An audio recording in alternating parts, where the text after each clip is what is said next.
I'm busy training Chat GPT to say how wonderful I am. I put in my bio, and I said, but don't you realise he was nearly a long jump? But unfortunately, systems, with the more and more upgrades, they want a reference.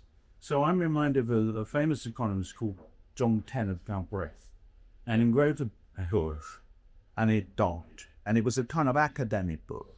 And he said to the publishers, I'm going to make some money out of this. And they said, well, come on, it's an economics book, grow up, it's not going to sell a lot of copies.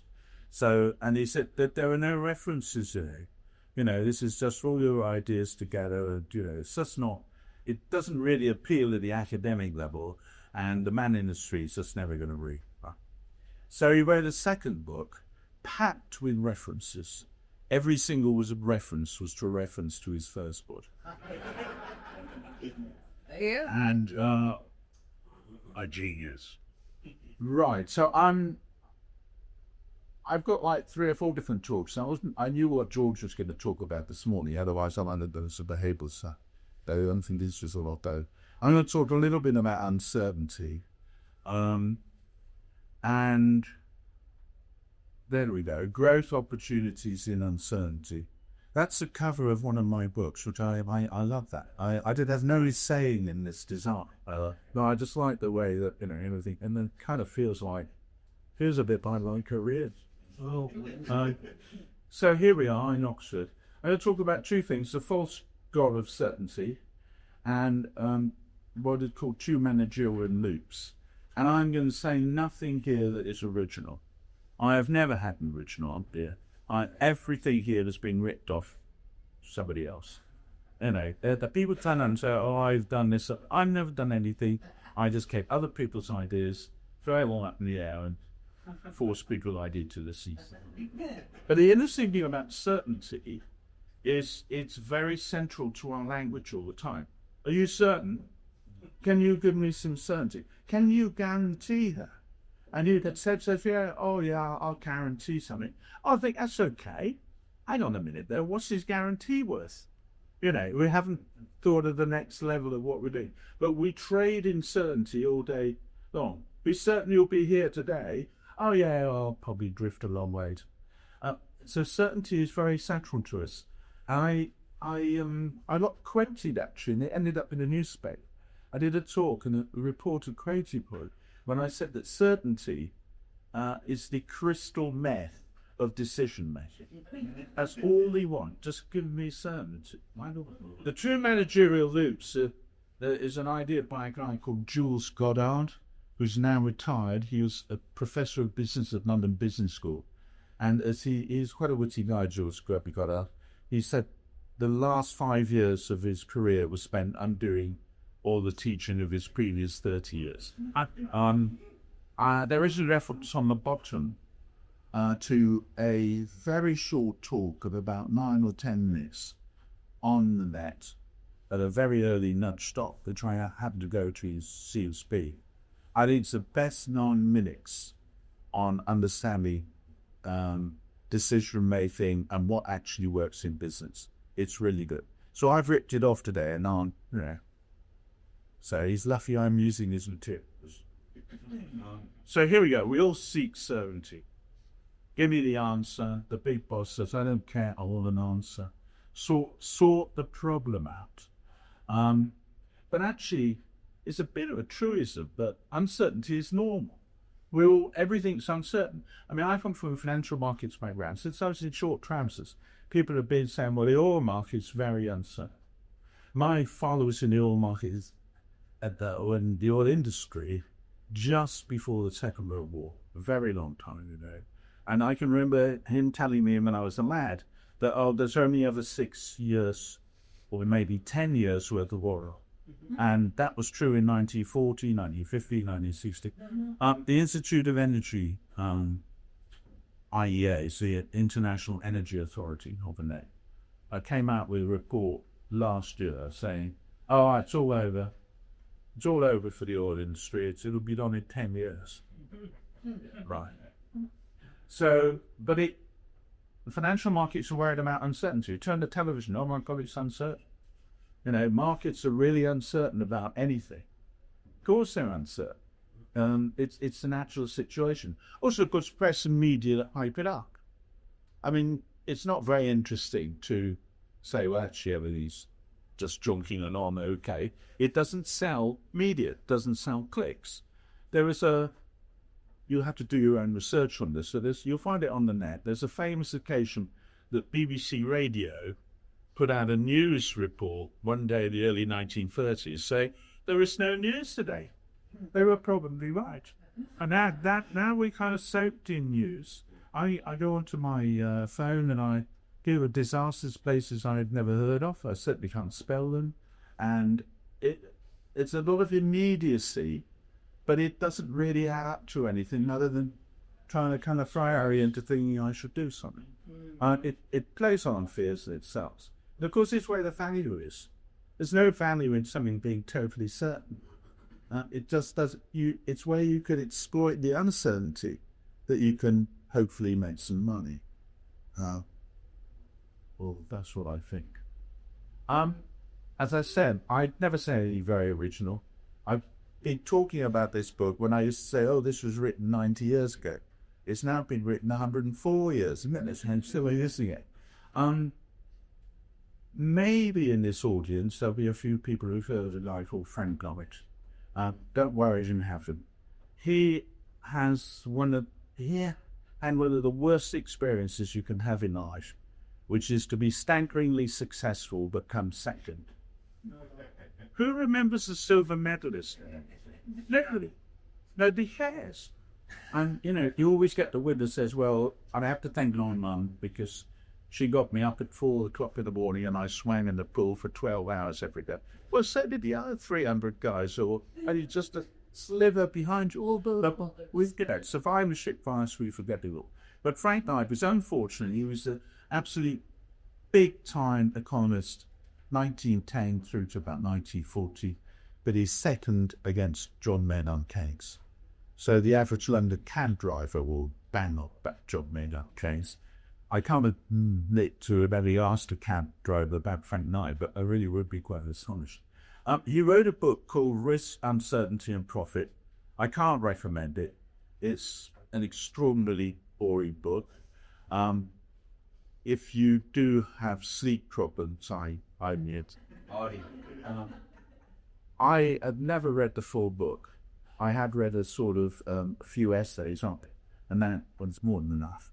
But he came across a phrase which you may or may not have heard of. It's popularized a lot in central banks about 15 years ago, so-called Knightian uncertainty. And I'm going to try and explain that to you. The middle one is a pointer. First? Yeah. Yes. It doesn't matter on any screen. Yeah. Oh, that's no idea. Yeah, it does already. Well, it's just have to imagine where it is. See it as a simulacrum of where it should. But okay, what we've got here on the vertical axis, we've got information, and on the x-axis, we've got kind of risk, and then we've got this thing down here called matching uncertainty. Now, if you've got 100% information on something, you're actually in a risk-free world. Now, instantly, the philosophers around the table are going to say, nothing is 100%. You cannot be 100% certain about anything. Any mathematicians, of which I am not one, will start rattling on about Gödel's incomplete theorem and all this sort of stuff. So, rather than spend the rest of the day in Oxford arguing about whether something is certain, there are things that are very close to being 100% certain. A really good example of that would be sunset, sunrise, and timetables. We have got a shed load of back data, and we can quite comfortably walk that forward and make predictions about when will the sun rise in Oxford tomorrow, when will it rise in year 2100, year 3000, etc., etc. Unless the world blows up, but so it can't be 100%. Like, you're very, very close to 100%. Where you've got something that's 100%, there's no market in it. So I once gave an example and I was corrected by an audience member. I said, oh, imagine a one-horse race. There'd be no betting on the horse because it would win the race. And somebody said, they could have died going around the course.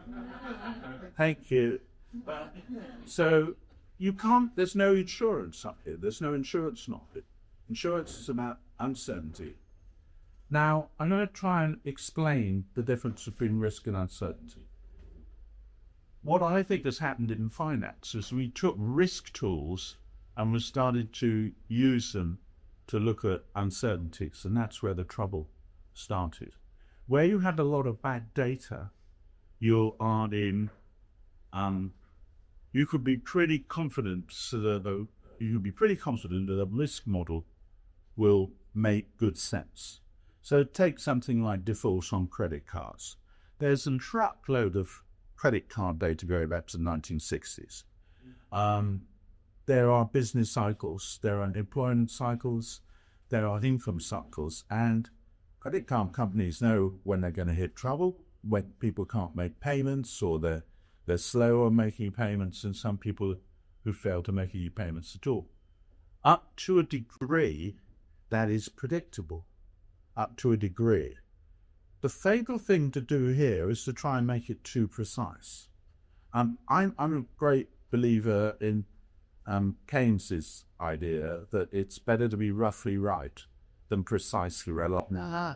And I'm always nervous, instead of saying something's 2/3, people say, well, actually, it's 67.14796%. Nonsense. It's meaningless. But again, you see how that appeals to uncertainty? Well, great. This is a model, and it's been designed by guys who've got all these maths degrees, and there's loads of curly brackets. And look at how accurate it is. It's not accurate at all. So to explain here what happens, as the information amount goes down, it's getting less and less stable in terms of how you can predict the future. So up here we've got sunsets and sunrises. Right the way down the end, where we've got zero information, absolutely zero information, we call it complete ignorance. Not that you're stupid. It's the fact there is that spacecraft that everybody forgot about is going to hit the museum here this afternoon. And it's an unknown unknown. And that's where the problem is not a problem, because you can't. There are practitioners in fields that's the only place they live. Yeah. I mean, you just want to get some tarot cards. I deal with trade credit risk. That's all I deal with. Yeah. And nobody has complete information. Nobody has even half the. No. You put that aside. So I'm gonna give a practical, maybe more personal information than you want, example of what's going on. And I would also make the point that as you go down this thing, you lose money. Yeah. And if you will up, you make money. Okay, so where to start? I'm in my late 60s. I had a blood relative uncle who died at 51. I've had two grandparents who lived into their 90s. Some of you who, more carefully looking at things, were spotted. I've just crested my athletic peak. I'm not what I was more years ago. A couple more years. Yeah, a couple of years. And I have a nephew, which I always find astonishing, blood relative, who was in the British athletics team. He was a decathlete. Were anybody less likely to be a decathlete than me? I don't know. I enjoy a drink, for those of us out last night would know. I clearly eat too much, I don't exercise enough. When am I going to die? Do I make it to lunch? Do I be like Granny and go to 94? Or next week? It's not enough information. So you can't say, so how do you insure me as an individual? It's quite easy. You take 500,000 guys in their 60s, overweight, who never trouble a salad bar, and you look at the overall risk, and you create a basket of uncertainties. Oh, what if I'm where's Seth go? Just press the switch. No. Then just press the laptop. Just the switch. Where? I've managed to switch it off. I've managed to switch it off. It's back. Right, okay. Yes, true. So that was a perfectly badly timed. Can you see gap there? But No, it fits with the. you basically take a whole group of uncertainties and you turn them into a portfolio and you turn it into a risk. That is what life insurance is. Yeah. So you could take mortality tables, you can lay it over everybody between 60 and 75, and then I can get insurance. They may make specific pricing changes depending on the standard of my health and maybe family background. So you make money if you can turn uncertainties into risks, and that's the way to really make money. It's now for a slightly ancient history, but if we go back to the global financial crisis and credit derivatives did the exact opposite. They took risks and turned them into uncertainties, and it was screamingly obvious everybody was going to lose a shed load of money. But the reason being that in days gone by, first of all, they will ban bilateral loans.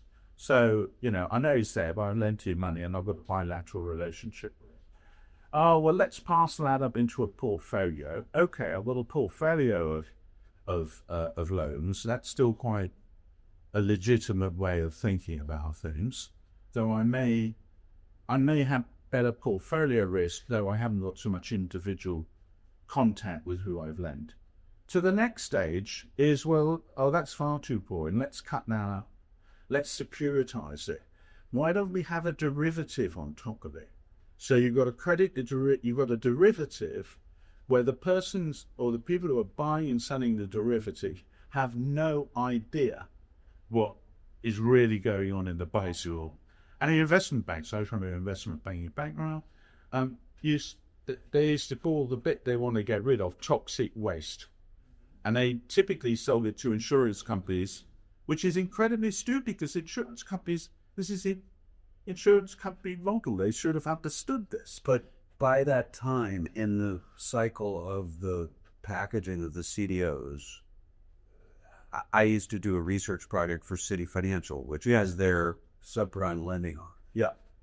They were so obsessed with making money in this subprime market that they had convinced themselves that they had a certainty about them. Yeah. So they had this thing called the macro hedge, which was you can't offload it in the securitized portfolio for 6 months. And so they felt that was their canary in the coal mine. They could just readjust or recalibrate the lending standards. But even as they had an insight into... We're coming back to George's point that people ignore data that doesn't fit the story. Yeah, exactly. I think that was... Exactly. So what happened here was that we were turning a portfolio of risks into geared derivative forms of uncertainty. And a nice visual way to think about that, if you're not of any sort of financial background, is I say to you, I made some homemade sausages. They're pretty good sausages. But 2% is bad meat. But don't worry about it. 98% fine. Are you going to eat the sausage? And this is why banks wouldn't lend to one another until 2008, because they realised, well, I'm not buying your sausage because I don't know which bit is rubbish. And the whole system jammed up. So you can learn, I think, quite a lot this sort of graph. And if you say it to yourself about any topic or subject you're interested in, can I learn more? Can I get more information? This is why the information industry is so valuable. Why everybody spends a fortune on Bloomberg and Reuters and all this amount, because people are trying to get more information. So that there's always money in selling information. Yes. Now, one way to think about how we're going to identify change, if we're looking for opportunities, if you're in a static world, there are very few opportunities. Actually, back to George's feudal idea, that if a king decides what's happening. It doesn't matter really what you're doing in the fields. You can invent a new plough and it'll just be ignored. In fact, it might actually be sat upon because it actually doesn't fit the grand plan. But in the modern world, where we're sort of sitting in business thinking, well, what should we do? We should be looking for faint signals. That sounds a little bit like horse whispering, doesn't it? How the hell do you find faint signals? But my contention about risk management is I have never met so many people in risk management. I would think there are 1,000 times as many people in risk management as there were in 1990. And sometimes people get quite aggressive when they say this. I don't think they're risk managers.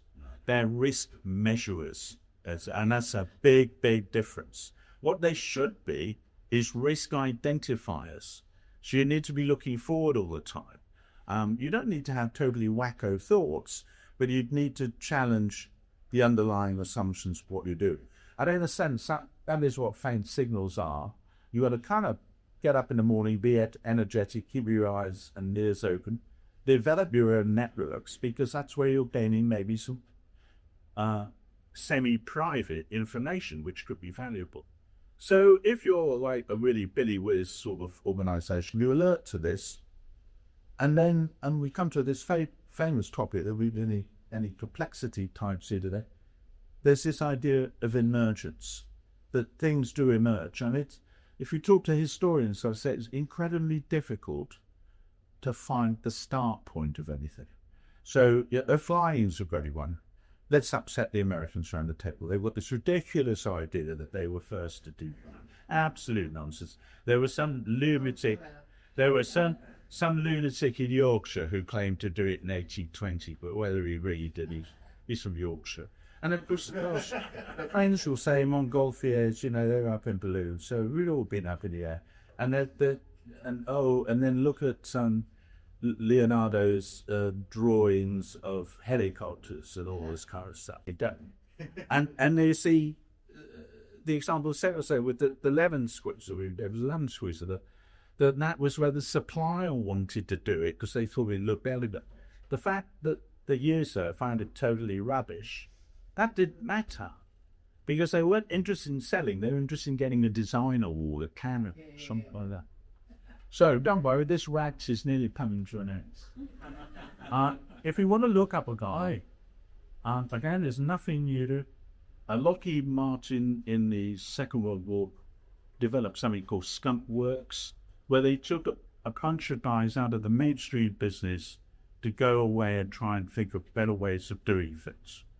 And the guy that really behind that's a guy called Kelly Johnson. And if you look up the various things you just search, you'll find his so-called 14 rules. I'm always worried about people say, I only do 14 rules and then I shall rule the world. But there are some quite sensible ideas in this. And I think this one just rings true from 60, 70 years ago. Small, empowered teams, streamline the process, and culture that values attempting to do things that haven't been done before. And they do a really clever thing. They did at Lockheed Martin.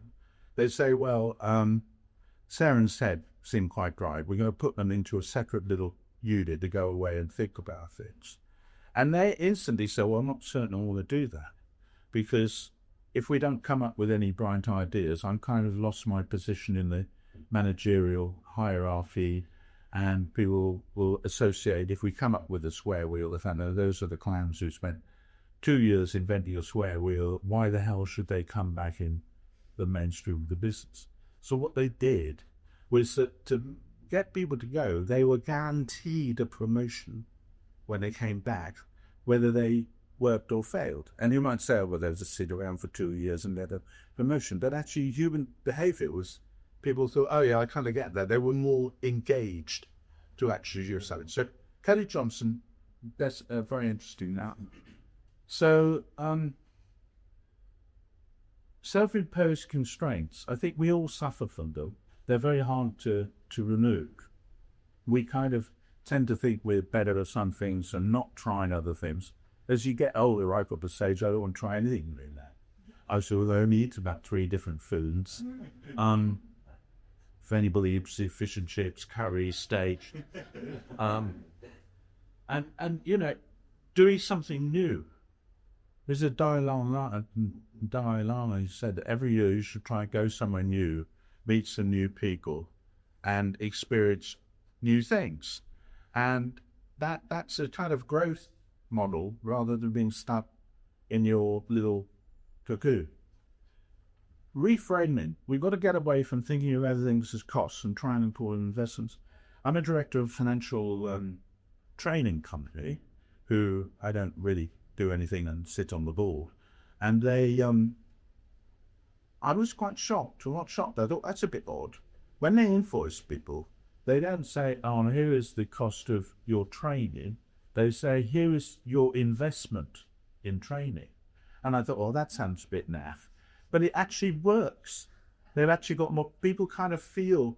So if you can reframe things, to reframe things, you need to avoid cynics like me. You need to kind of change the language about how we think about things. And if you think about the control loop, it's all short term, quarterly results. What were your sales figures last month? My God, why is Brazil down again? What's the matter with these jokers?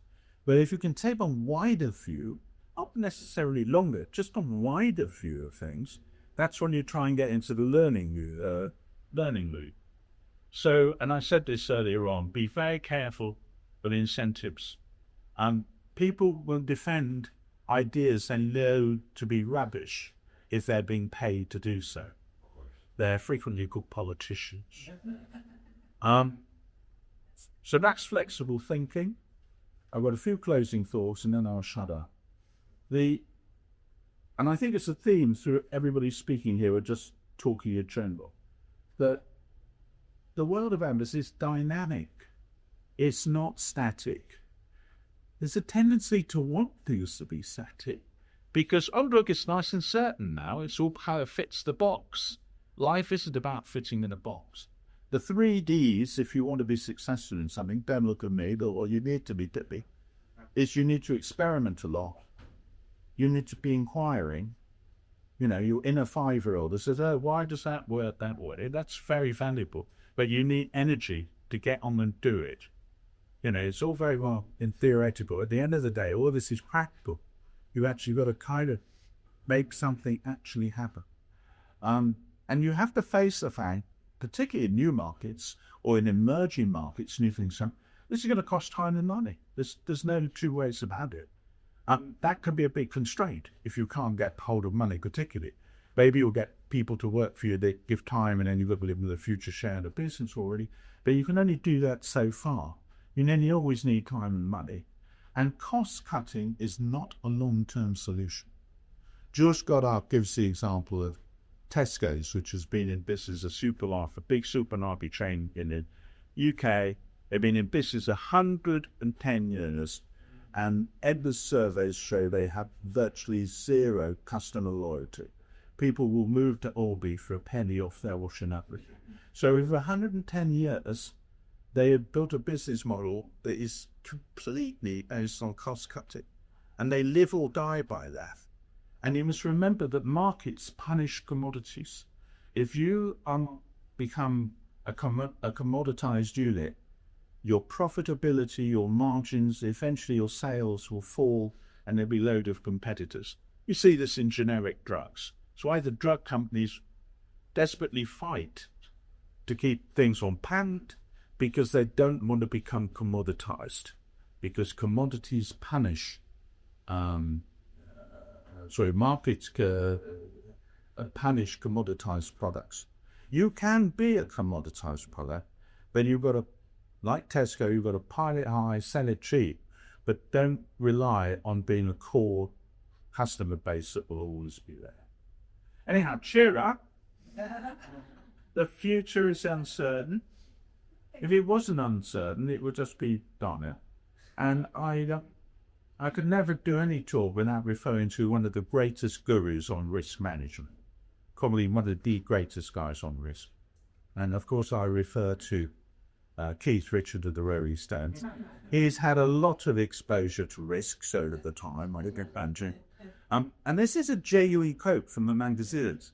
And it's talking about music, and I can't do the keys. You have to have that in your mind, how this draws this out. But it's actually a very profound comment when you think about risk and decision making. He says, everyone talks about rock these days. The problem is they forget about the roll. Let's turn that into today's discussion. Everybody talks about certainty and solutions. People love solutions. You say, how many people have business cards? Or they're, oh, I'm head of business solutions. It never says, oh, I'm head of business experimentation. Hey, something might happen. We're obsessed with the rock. Whereas real life is the role. It's the uncertainty. It's the fluidity. It's the fact that things are dynamic. And for the complexity guys, things seem to pop out from nowhere with emergence. So if you don't remember any of this nonsense today, the next time the Rolling Stones are on the radio or wherever, remember, don't forget about the role. Thank you.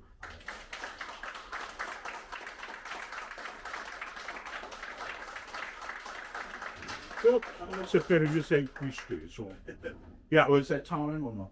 We've got, let's push it back a little bit. So, we've got a few minutes for questions. Any questions for Gerald? Hopefully not. It goes back to the uncertainty to establish. Yes. When we see that they just won't learn from the past, we haven't established, and I go back to COVID, but it wasn't COVID. We've had things like COVID before, and we had faint signals, and that's when you would, you had insurance, cover yourself, the emergence, and then people saw the rapid change, but COVID was because it really was widespread quickly. We could have prevented the pandemic if we followed this from the past mistakes. So I don't know, why didn't they? Well, there's a thing in financial markets which is well known, is that the crash comes when nobody's been around to remember the last one. And typically in finance, there's a rather brutal system of you move up or you move out. So a lot of people are heaved out in international banking, investment banking, merchant banking, whatever. A lot of them are out by 40. And rare are the people who make it to 55. And you normally find, if you go to around something like Morgan Stanley or Goldman Sachs, that a huge cohort of people who are barely in their 30s, or to put it another way, they were 7 or 8 when 9/11 happened. And so it is amazing how, and I think this is true in all sorts of, you see in politics, it's a bit political, but we're having a rerun of 1976, CDU Tad. Anybody who missed it last time, don't worry, it's a nice huge crisis developing as we speak. And it's kind of frustrating. I mean, but mate, this is when you get old. You start shouting on the other people because you feel you've seen this before. It's so true. We wouldn't. And they don't listen. Lived through it before.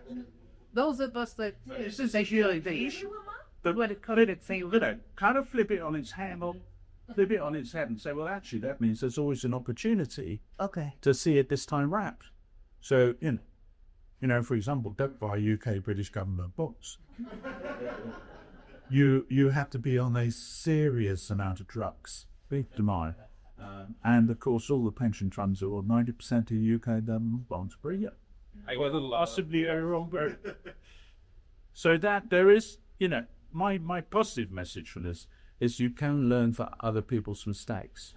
Sometimes it's easier to learn from, well, Seb was a bit of an idiot, so I'd never do that. I never made any mistakes, obviously, and so it's quite difficult to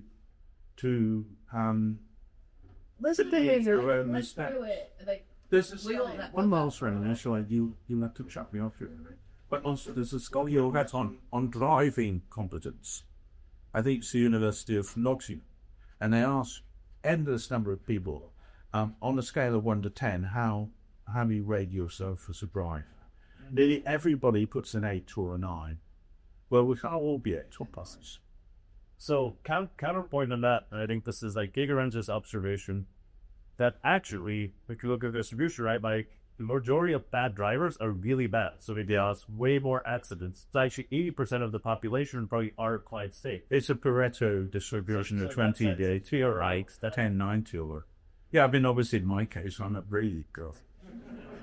This phenomena across, like, people are like, if you ask them how good looking they are or how intelligent they are, they'll rate themselves.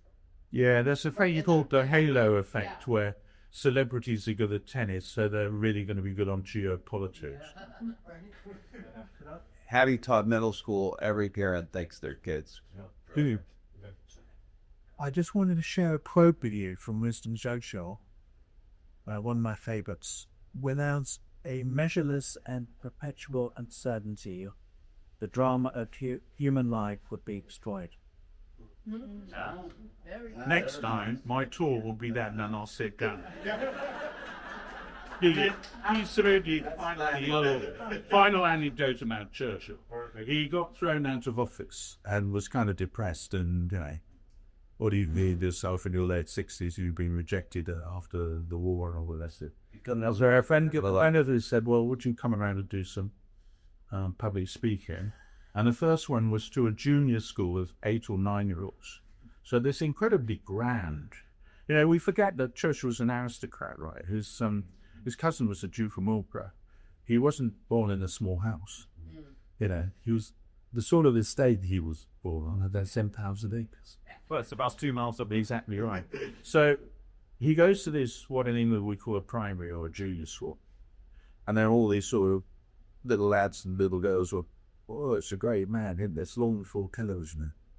And so the headmistress or the headmaster said, oh, they're dressed in grey, or boys and they were very lucky to have Mr. Churchill come along and speak to us today.